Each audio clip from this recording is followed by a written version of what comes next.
일본 대학생들의 박정희 관, 장진성 교수, 도쿄 신주쿠에 있는 한국음식점에서 어젯밤 일본 대학생들과 장시간 대화할 기회를 가졌다.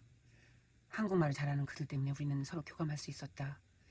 북한이 해안포를 발사하면 그 소리가 한국에서보다 더 크게 들리는 나라가 바로 일본이다. 그만큼 안정된 질서와 기나긴 평화에 체질화된 일본인들이어서인지 분단 상황이면서도 드라마틱한 이웃의 한국 현대사에 대한 관심이 상당히 컸다. 나는 한국 역사에서 가장 존경할 만한 인물이 누구냐고 물었다. 그러자 그들은 놀랍게도 일제히 박정희라고 합창했다. 한국 대학생들에게서도 잘 듣지 못한 말을 일본 대학생들에게 듣는 순간 전율 같은 감동이 솟구쳤다. 그들은 우선 박정희 대통령의 가장 큰 장점을 청렴함이라 했다. 정확하게 우리가 알고 보고 느끼고 깨달아야 합니다. 전술에 나오는 건국의 대통령을 부정하라. 그게 우리나라에서 먹혔어요. 너무나 무섭게 먹혀서 다 세뇌돼서 이거 털어내는데 참 많은 노력이 필요합니다. 마저 읽겠습니다.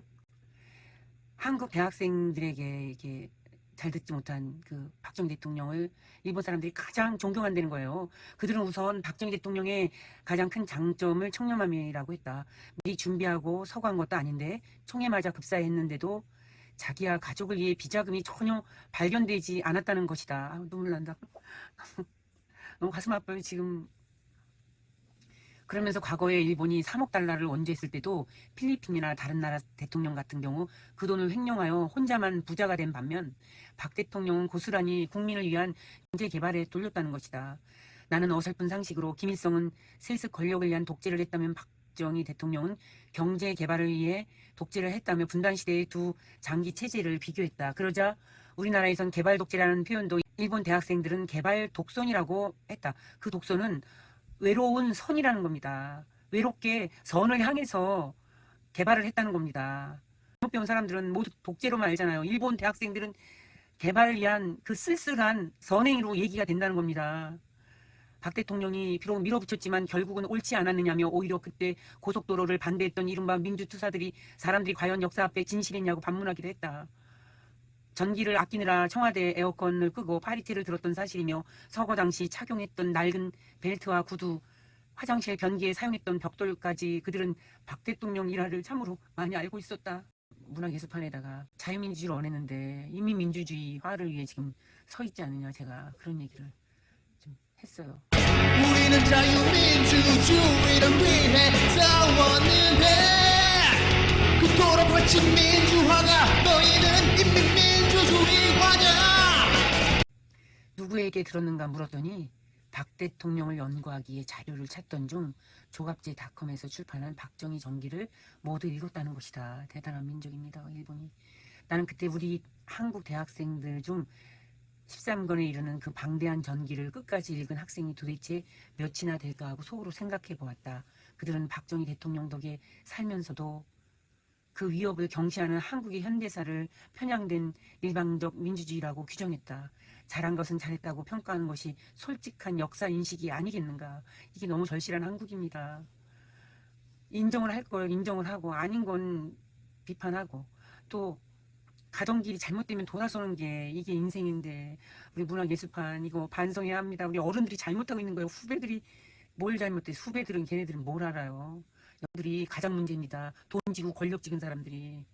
그런데 한국은 민주화의 역사만을 정당화했다고 했다. 한강의 기적이라고 자처하면서도 정작 한강에는 그 상징물이 없는 나라다. 박정희 대통령 동상을 그 자리에 세우는 것이 바로 역사 정립이고 후대의 예의가 아니겠냐며 한국은 일본의 과거를 자꾸 문제 삼는데 우선 저들의 현재부터 바로 세우라고 비판했다. 만약 박정희 대통령 같은 인물이 먼 옛날이 아니라 우리 부모 세대에 일본을 구원했다면 자기들은 우리의 가까운 역사로 자부심을 가지겠지만 한국 젊은이들은 그렇지 않다며 매우 이상해했다. 그러면서 한국에 있을 당시 한국 대학생들과 박정희 대통령에 대해 논쟁했던 이야기를 했다. 한국 대학생들이 생각하는 박정희는 독재자일 뿐이고 왜 독재를 하게 됐는지 그 결과가 과연 옳았는지에 대해서는 전혀 설명도 분석하려고도 하지 않았다고 했다. 마치 그들의 주장은 논리에 근거한 것이 아니라 사고의 형식과 틀에 의존한 교과서 같았다. 박정희를 부정하며 마치 민주화 세대인 것처럼 자부하는 그들을 보니 아직도 민주주의를 모르는 나라라는 생각이 들었다는 것이다.